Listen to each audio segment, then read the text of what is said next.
Hello and welcome viewers, আপনাদের স্বাগত জানাচ্ছি ফিশ প্ল্যানেট ইউএস টিভিতে। আজকে আপনাদের ব্যতিক্রম ধর্মী মাছের ভিডিও নিয়ে হাজির হয়েছি। এটা হচ্ছে কি আপনার সম্পূর্ণ পদ্মা নদীর মাছ। জেলেরা রাত্রে ধরে এবং ভোর সকালে এই বাজারে এসে তাদের মাছগুলো বিক্রি করে অর্থ উপার্জন করে।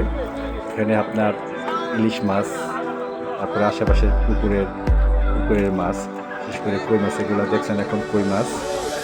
এই মাছগুলা আপনার পুকুর থেকে ধরা, জেলেরা পুকুর থেকে ধরে এনে এখানে পাইকারি বিক্রি করে।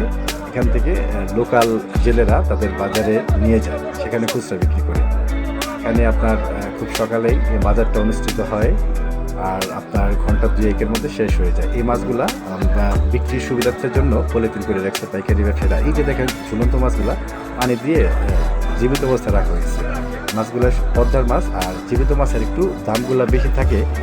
ওনারা টেকনিক অবলম্বন করে চলে রাখে। এই শিং মাছগুলা অনেক লাভ। আমি আগ্রহপূর্ণভাবে এক জেলেকে গোপনে জিজ্ঞেস করলাম, ভাই মাছগুলো তো লাল কেন, আগে তো এরকম দেখিনি। বললো যে ভাই এগুলো এক প্রকারের রং মিক্স করা হয়, রং দেওয়া হয় পানির সাথে, তাই একটু লাল দেখানো হয়। মানে মাছটা তাজা বা একটু ভালো দেখার জন্যই এই জিনিসগুলো করে, যেটা নাকি আমাদের স্বাস্থ্যের জন্য খুব রিস্কি। আসলে এগুলো করা উচিত না। আর এই মাছগুলো আপনার ওই কয়েক ঘন্টার মধ্যেই, মানে ঘন্টাখানেকের মধ্যে বিক্রি হয়ে যায়। আর এগুলো আমাদের খুচরা বাজারে কেজি হিসাবে বিক্রি করে। এখান থেকে আপনি খুচরা নিতে পারবেন, তবে 1-1.5 ঘন্টা পরে এই মাছগুলো যখন থাকার পরে কিছু মাছ থাকে ছোট বা একটু জীবিত কম, এরকম মাছগুলো, এগুলো হচ্ছে পাবদা মাছ।